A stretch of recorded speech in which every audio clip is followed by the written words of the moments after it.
Aquí, y nosotros tenemos el privilegio en cada lugar que hemos ido de decir, aquí este pasaje del Evangelio ocurrió.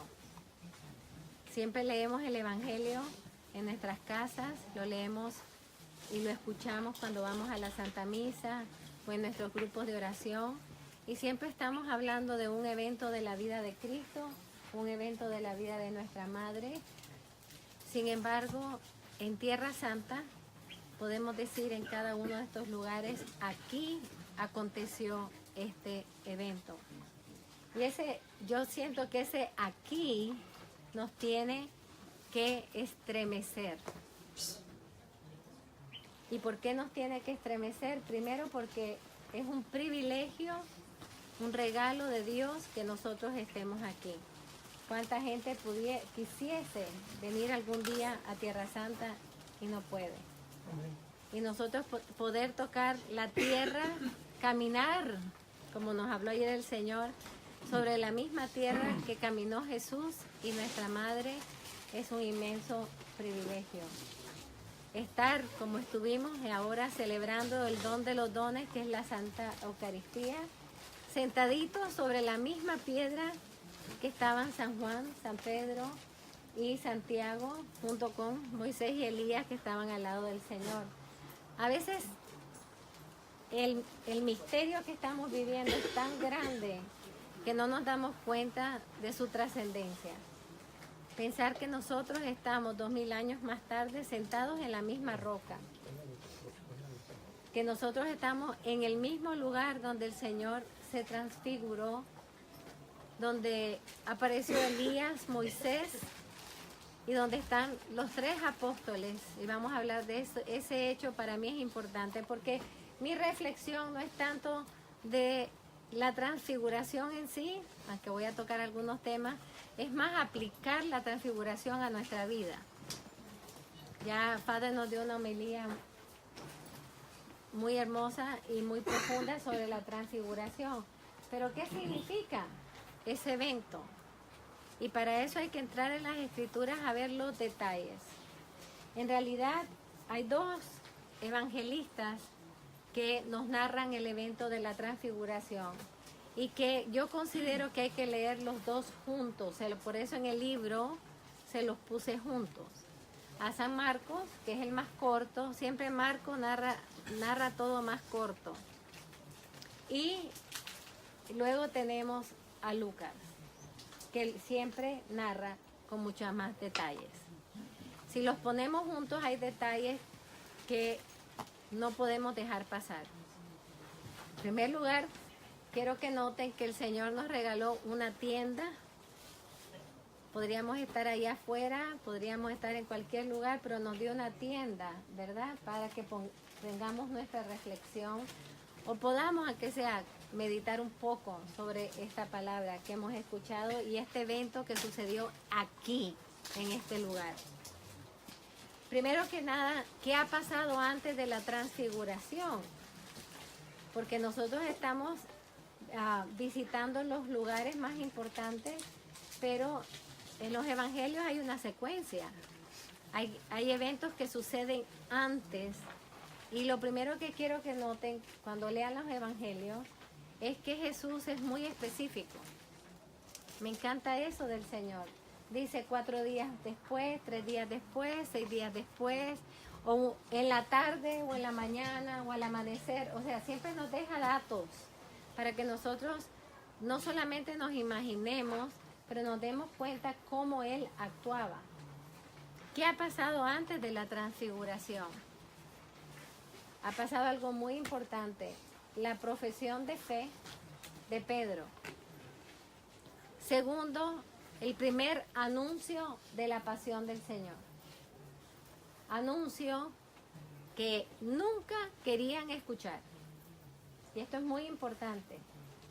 Cada vez que el Señor hablaba de su pasión, el primero en cambiar el tema era San Pedro. Siempre cambiaba el tema. Y los otros, si no lo cambiaban, no entendían nada.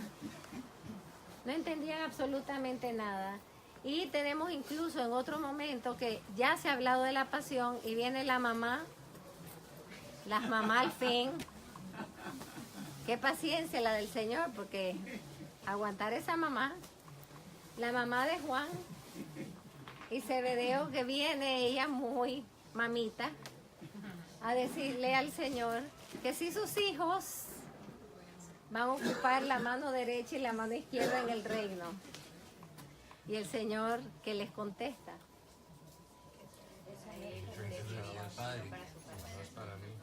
Si ellos son capaces de tomar el mismo cáliz que yo voy a tomar. ¿Verdad? Qué buena respuesta, porque la cayó de un solo.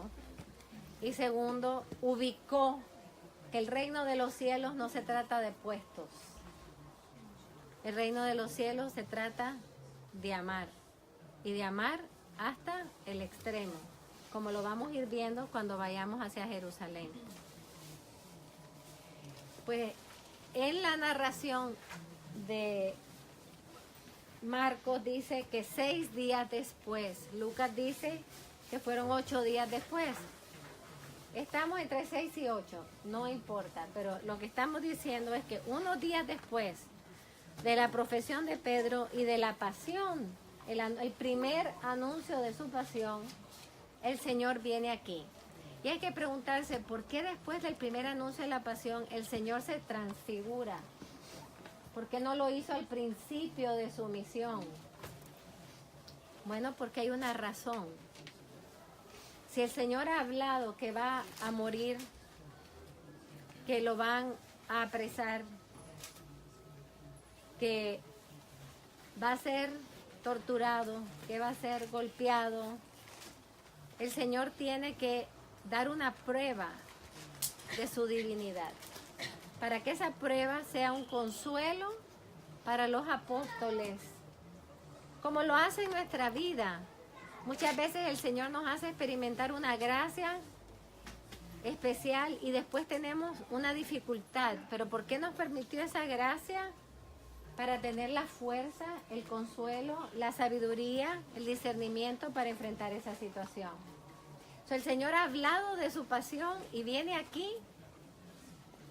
con Santiago, Juan y Pedro. Ahora, yo les quiero decir una cosa. ¿Cuántas veces en el Evangelio leemos que el Señor hace algo y a los que se lleva es a Santiago, a Juan y a Pedro?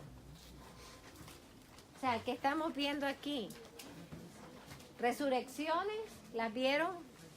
Pedro, Juan y Santiago.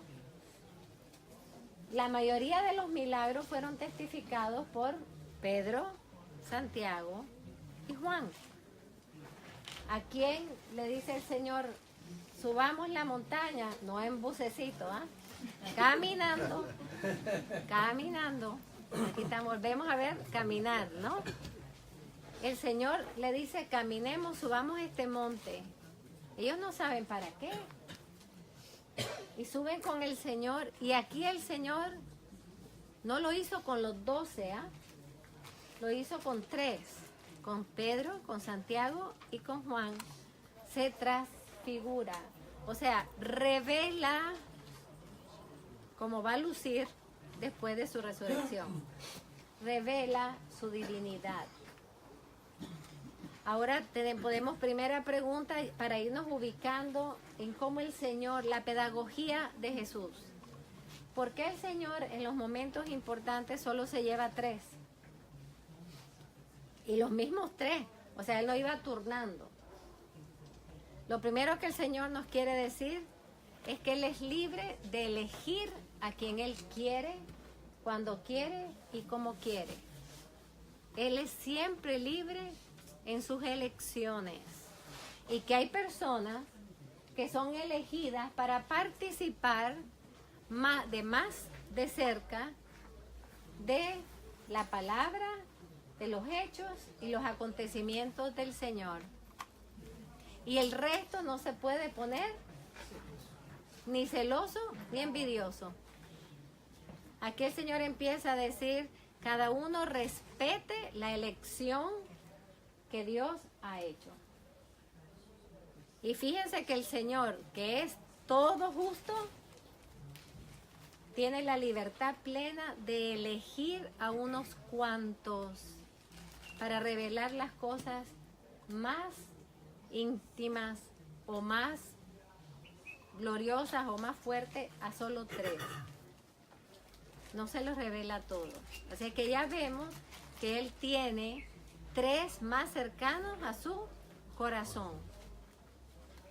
Y definitivamente, a través de la historia de la iglesia, 2000 años, podemos decir que, por ejemplo, nosotros no somos igual que Santa Margarita María, ¿verdad? El Señor la eligió a ella para revelarle su corazón. Ni somos igual a Santa Faustina, ni todas las monjitas que vivían en Cracovia con ella eran igual que ella. La elegida era Santa Faustina. Y si había una monja ahí que decía, pero ¿por qué a mí no? Se tenía que ir a confesar. Porque lo primero, hermanos, es que la elección la hace Dios.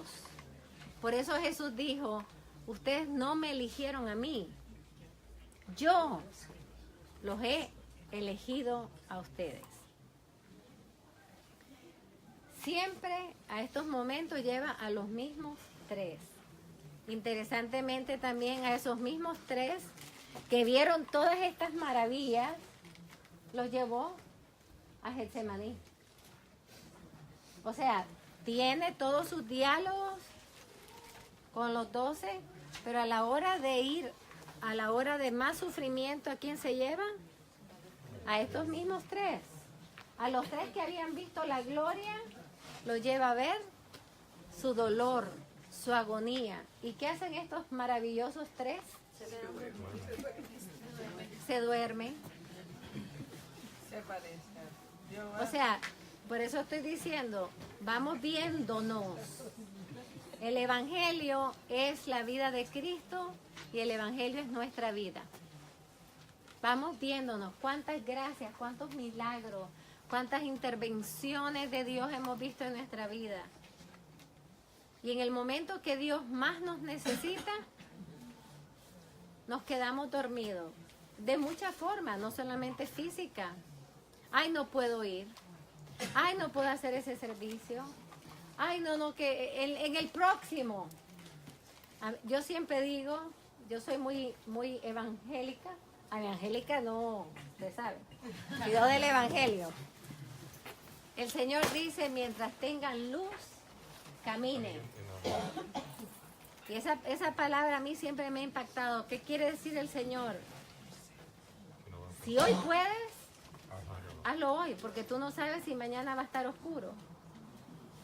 Y en el próximo yo sirvo, en el próximo, ¿y quién te dice a ti que te vas a morir hoy? O sea, cuando el Señor nos pide algo, hay que inmediatamente responder, porque nosotros no sabemos si mañana o está oscuro o yo no tengo pie. No sabemos las realidades de la vida. ¿Cuántas gracias se pierden? Porque nosotros dejamos el tiempo pasar. Y déjenme decirles una cosa, yo no sé por qué estoy hablando del tiempo con la transfiguración, pero Dios quiere que hable eso, parece. Hermanos, un grave problema de nosotros los católicos. Yo no digo los cristianos, porque nuestros hermanos de otras denominaciones no lo tienen. Lo tenemos nosotros, los católicos. Nosotros nos creemos los dueños de nuestro tiempo. Y el tiempo no es nuestro. El tiempo es de Dios. Y Dios actúa en el tiempo y con el tiempo.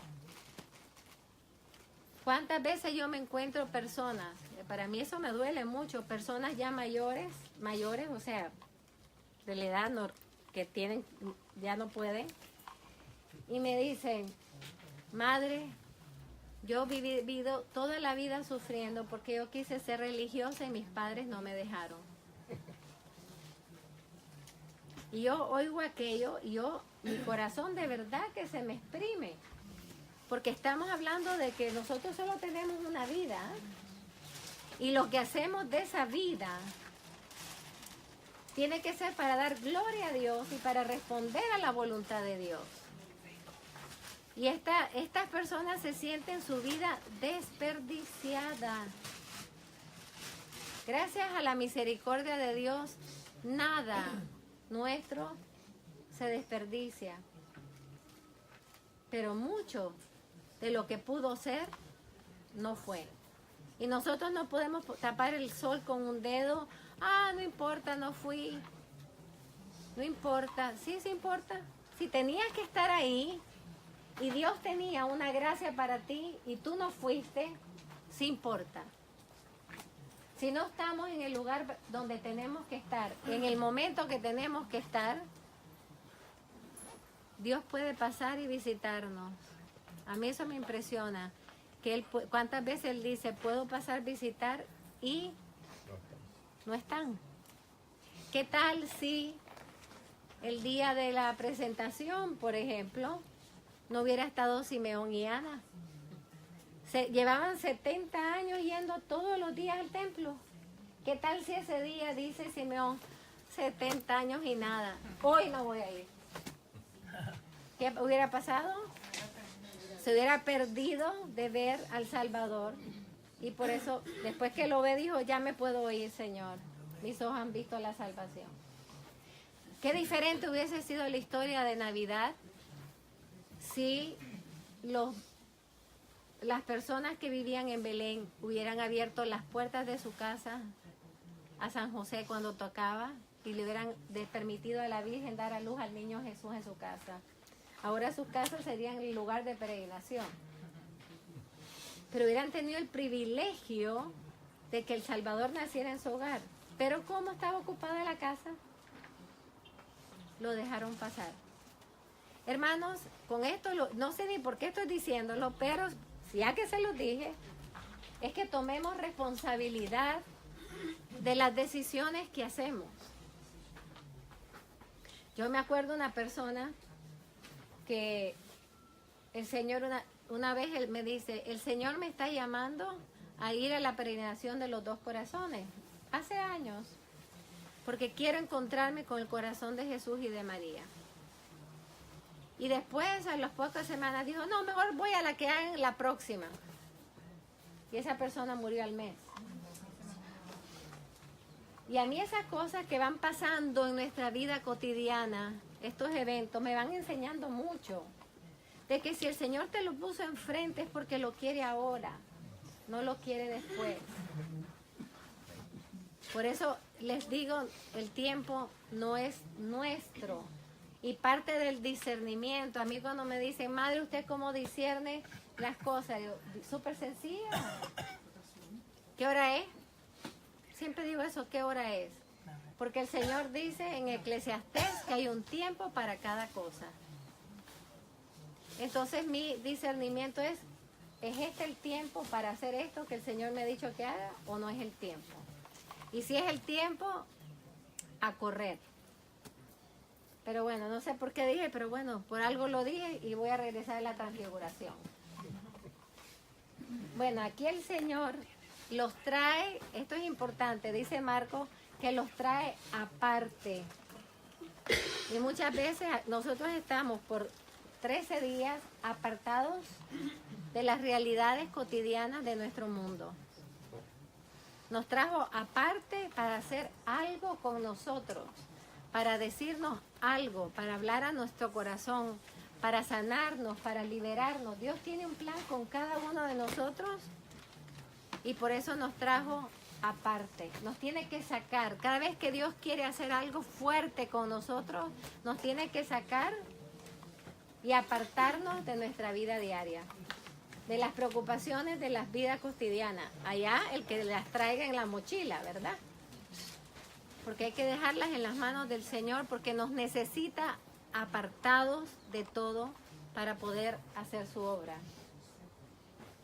¿Qué pasa aquí? ¿Se transfiguró qué? ¿Qué se transfiguró aquí? El Señor, ¿verdad? Pero ¿cómo pudieron palpar la transfiguración los tres? Por la luminosidad. porque Dios es luz, como decía el Padre en la homilía, luz de luz.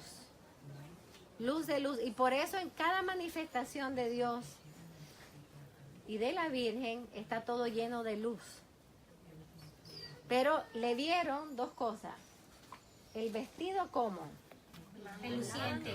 blanco, incapaz de ser descrito su blancura. Dice, incluso dice, en la lectura de Marcos dice que ningún bataneros son los que limpian la ropa, ¿no? La golpean. En la tierra hubiera sido capaz de dejar algo tan blanco.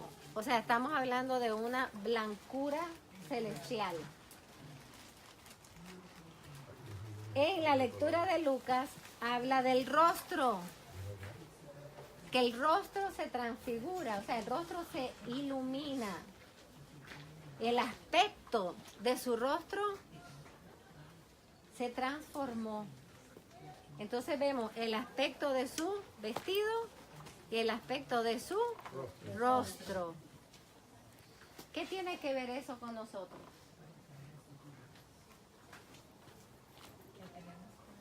Cuando decimos, Señor, transfigúranos, una oración que debemos hacer, ¿ah? Transfigúranos, Señor. ¿Qué le estamos pidiendo? Que cambie el corazón de piedra a un corazón de carne. Todo eso. Pero lo que estamos sobre todo pidiendo es que el Señor transforme nuestra naturaleza caída. Por eso Él revela su rostro con un nuevo aspecto. Y dice el concilio que en el rostro del Redentor nosotros nos encontramos. Y si su rostro se ilumina y toma un aspecto de gloria, ¿qué nos quiere decir el Señor? Que nosotros estamos llamados a experimentar una transformación en nuestra humanidad. Y eso es lo que a veces nos cuesta creer. Que es cierto que tenemos una naturaleza caída. ¿Qué quiere decir? Que quedamos, después del bautismo, se nos borró el pecado original, pero quedamos con una tendencia. La tendencia hacia la carne, los apetitos de la carne, las pasiones de la carne. Y no se crean que es algo light. Porque estamos, como dice San Pablo, siempre en una lucha entre el espíritu y la carne. Y tenemos que tener eso bien claro. Porque a veces decimos, yo soy así. El yo soy así, ese yo no lo soporto. ¿Por qué? Porque cuando yo digo yo soy así, yo poseo esa identidad. Ay, no, es que yo soy egoísta. ¿Cómo vas a poseer el pecado? Tienes que cortar el pecado. Entonces, lo que el Señor está haciendo aquí es revelando. Yo he venido para darles una nueva humanidad. Para quitarles, romperles, sanarles, cortarles, liberarles de la humanidad caída. Para darles una humanidad glorificada. No quiere decir que ahora vamos a andar todos iluminados.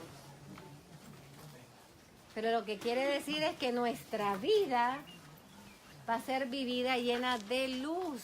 Y vamos a poder ser luz para los demás. Por eso el Señor también dice, ustedes son la luz del mundo. ¿Y cómo vamos a ser la luz del mundo? Con nuestras pasiones bajas. Tenemos que ser llenados de la luz, o sea, toda nuestra apariencia, personalidad, carácter, manera de hablar, manera de ser, todo eso tiene que ser transfigurado. Ah, es que yo contesto mal, yo soy así, desde chiquito soy contestón. Pues sí, esa contestación debe ser transfigurada. Y de contestón, ahora tienes que ser silencioso. Eso es una naturaleza transfigurada. Ah, no, es que yo soy muy posesivo. Bueno, esa es tu tendencia caída. Tu tendencia elevada va a ser generoso y ser desprendido. Esa blancura del vestido de Jesús nos habla de la pureza del cielo. ¿Qué quiere decir eso? El Señor nos quiere puros.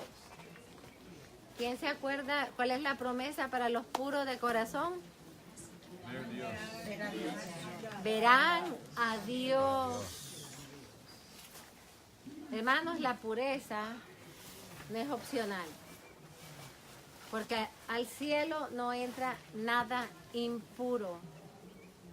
Por lo tanto, el Señor quiere que vayamos siendo purificados y no estarnos fijando en la purificación del vecino, ¿ah? ¿Y qué necesita el otro purificarse, sino la propia? ¿Qué necesito yo hacer en mi vida para irme purificando todas esas áreas que están sucias, inmundas? Como dice Ezequiel, los sanará de sus inmundicias, de todas sus impurezas, porque ante el rostro de Dios nada impuro puede estar. Y no solamente para cuando después que nos muramos, aquí en la tierra, hermano. Aunque si en mi corazón hay impurezas, aunque yo pase 24 horas ante el Santísimo Sacramento, yo no voy a ver plenamente todo lo que Dios quiere que yo vea. Yo no lo voy a entender tal y como Él quiere que lo entienda. Yo no voy a escucharlo como Él quiere que lo escuche. Porque entre Él y yo está la impureza de mi corazón. Y lo otro nada más que quiero decirles, práctico, es que me parece tan hermoso que Pedro era siempre el que hablaba, ¿verdad? Salía rápido. Ay, Señor, qué bueno es estar aquí. Hagamos 3 tiendas. Pero hay una cosa linda de Pedro. No sé si se han fijado en la lectura. ¿Para quién pidió las tiendas? Para Jesús, para Elías y Moisés. No la pidió para él, para Juan o Santiago. Los pidió para otros. O sea, ya la transfiguración, él que todo lo quería para él. Porque hay que leerlo, ¿verdad? Ay, Señor, no, pero, Señor, ¿y por qué Juan? ¿Y por qué Juan se va a quedar? Aquel que siempre estaba en argumento, ya empieza a cambiarle su corazón. Aquel que vivía para su mundo, ya empieza a pensar en el mundo de los demás. También otra cosa que quería que notara, y esto es lo más importante para mí de la transfiguración. Vimos que ayer en Nazaret que una sombra cubre a nuestra madre. ¿Y qué pasa cuando ella es cubierta por esa sombra? El Padre envía al Espíritu Santo y por el poder del Espíritu Santo concibe al Hijo. Es una obra de la Trinidad, ¿verdad? Pues aquí también viene la nube que los cubre a todos, signo del Espíritu Santo. Y aquí sobre quién estaba Jesús, la segunda persona de la Trinidad hecha carne, estaba aquí transfigurado. Viene la nube, los cubre a todos, o sea, signo del Espíritu Santo, y se oye la voz del Padre. Solo hay 2 veces en el Evangelio que se oye la voz del Padre, ¿ah? ¿A dónde más se oyó? En el bautizo. En el bautizo del Señor. Y en realidad dice lo mismo. Las 2 veces que el Padre habla, dice lo mismo. Ahora, qué interesante que al principio del ministerio de Jesús, Él dijo, este es mi Hijo amado, en quien me complazco. La complacencia de Dios, hermanos. Nosotros se nos olvida que debemos de vivir siendo una complacencia para Dios, o sea, siendo un consuelo para Dios. Que el Padre nos mire y diga, yo me complazco en Mimi. Pero me pongo feliz al ver a Lance. Tenemos que vivir para complacer al Padre, porque quien tanto te ama, que hasta enviado a su único hijo para salvarte, ¿cómo no vas a vivir para devolverle amor a quien tanto te ha amado? Dice, mi hijo en quien me complazco. ¿Por qué? Porque Jesús toda su vida va a ser amar y obedecer al Padre. ¿Cómo nosotros complacemos al Padre? Amándolo y obedeciéndolo. Y entonces dice el Padre nos dio una orden que lógicamente nadie sigue, muy pocos. Lo dijo al principio y lo dijo aquí casi al final, lo cual quiere decir que por 3 años muy pocos obedecieron. Y así seguimos. Escúchenle. Y aquí, ¿qué está diciendo el Padre? Jesús es la palabra hecha carne. He pasado todo el Antiguo Testamento hablándoles a través de profetas, pero ahora he mandado a mi propio Hijo para que les revele la verdad sobre mí. Jesús es la imagen visible del Dios invisible. Jesús vino a revelar el amor del Padre. Jesús vino a revelar el corazón del Padre. Todo lo que Jesús hizo, lo hizo el Padre en Jesús y a través de Jesús. No podemos decir, ay, el Padre, como una vez a mí me dijeron, qué malo el Padre, me dijeron a mí, que mandó a crucificar al Hijo. Ay, Señor. Me quedé en un silencio petrificado, reparador, y después le dije, que tú no sabes que el Padre estaba en la cruz, crucificado con el Hijo. Que tú no has oído el resto del Evangelio que Jesús dijo, el Padre y yo somos uno. ¿Que acaso tú no sabes que el que lloró primero al ver a su hijo azotado fue el Padre? Por eso me encanta que en la pasión pusieron la lágrima, ¿verdad? Que caía a la hora de la crucifixión. Pero, ¿cuál es la preocupación del Padre? Que escuchemos al Hijo. Porque si no lo escuchamos, no le obedecemos. ¿Y en qué se trata la salvación? Escuchar la palabra y obedecerla. Lo mismo que hizo la Virgen ayer en Nazaret. Escuchó la palabra y la obedeció. Hermanos, uno de los grandes retos de nuestro tiempo es la capacidad de escucha. Fíjense ustedes mismos, examínense ustedes mismos. Se da una instrucción, la sigo. Nos dicen, vamos a la derecha. ¿Cuántas veces me voy a la izquierda? Nos dicen a las 7:30 y cuántas veces estoy a las 8:30. A mí estoy usando ejemplos bien prácticos, ¿no? Pero en todo momento, yo les puedo decir a ustedes que lo que yo confronto ante el mundo es un mundo que no escucha a nadie. ¿Y por qué no escuchamos?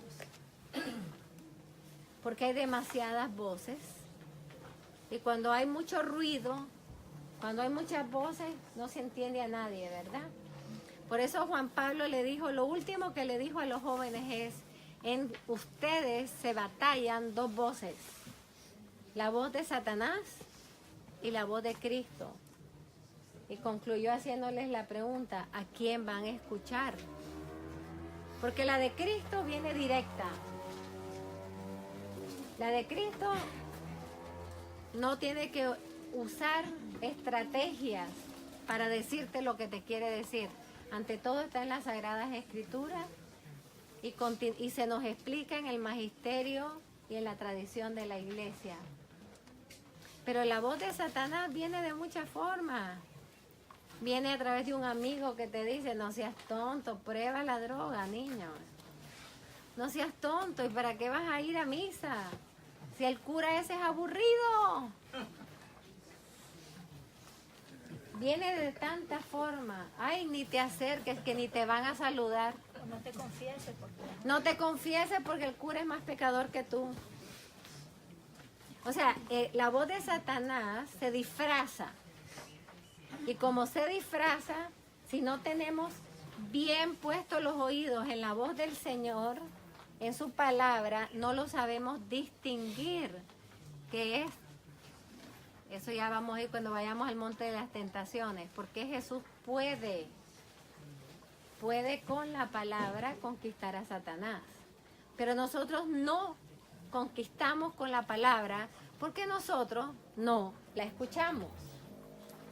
No escuchamos la palabra del Señor. Y la primera cosa que les voy a decir también es que no escuchamos porque hablamos mucho. El silencio es la casa de la escucha. El silencio es lo que prepara todo nuestro interior para la capacidad de escuchar. Siempre tenemos algo que decir. Y si no tenemos, lo inventamos. Pero hay una obsesión en nuestra época, compulsiva, por hablar. Yo lo he dicho muchas veces, hay gente que me viene a pedir consejos y que me tienen a veces 2 horas sentada en la oficina, ellos hablando y yo nunca abrí la boca.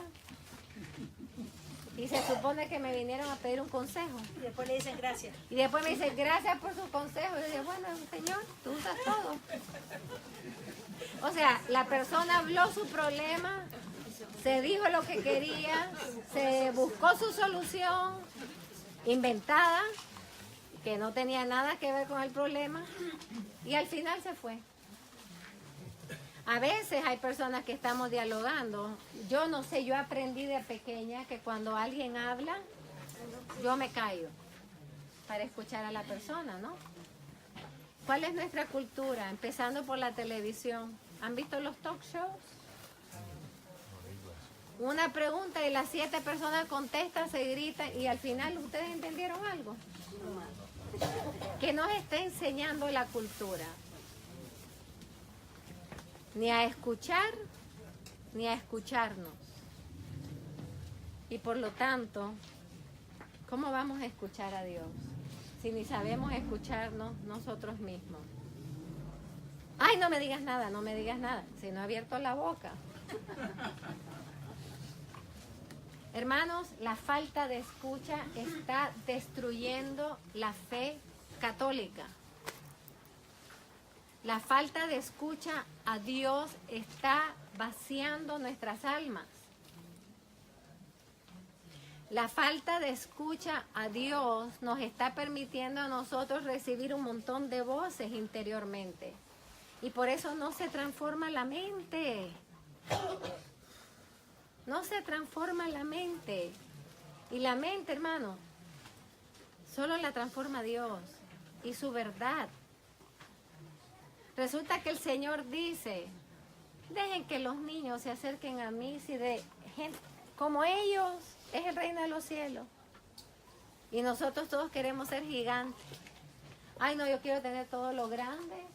Todo tiene que ser grande, nos tienen que reconocer, nos tienen que aplaudir. Y el Señor dice, nada de eso te sirve. Al reino no entras aplaudido. Al reino se entra humilde, pequeño, el que sirve. Pero no podemos transformarnos en los valores del reino a menos que escuchemos a Jesús. Por eso el Padre, las únicas 2 veces que habla durante los 3 años de la vida pública, ¿qué dice? Escuchen al Hijo. Escúchenle, casi que suplicando. Yo lo puedo hasta casi oír al Señor. Escúchenle. Una resolución que tiene que salir de nosotros de la visita de la transfiguración, y van a tener tiempo de silencio para ir a orar, es cuánto necesito ser transfigurado yo. ¿Cuánto mis vestimentas? ¿Qué son las vestimentas? No son el jacket. La vida diaria. Es de lo que yo estoy recubierta. ¿Me faltan virtudes? ¿Cuáles son las virtudes que me faltan? Porque dice el Señor, dijo usted San Pablo, que hay que revestirnos de Cristo. O sea, ¿me parezco yo a Cristo? Es mi realidad externa, un reflejo verdadero de lo que yo llevo en el corazón. ¿Es la realidad de mis palabras reflejo de la abundancia de lo que hay en mi corazón? ¿O hablo por hablar? ¿O digo cualquier cosa? Hermanos, el silencio es un arma potente. Nosotros pensamos que entre que más hablemos, tenemos más poder. Entre más guardemos silencio, tenemos más poder, porque tenemos el poder de recibir la sabiduría divina. Por eso la Virgen guardaba todas las cosas en el silencio de su corazón. Y eso, de la abundancia del corazón de la Virgen, tenemos nosotros sus memorias. Habló poco en el Evangelio. Después en la vida de la iglesia sí ha hablado. ¿Pero de qué habla? De lo que guardó en el silencio de su corazón.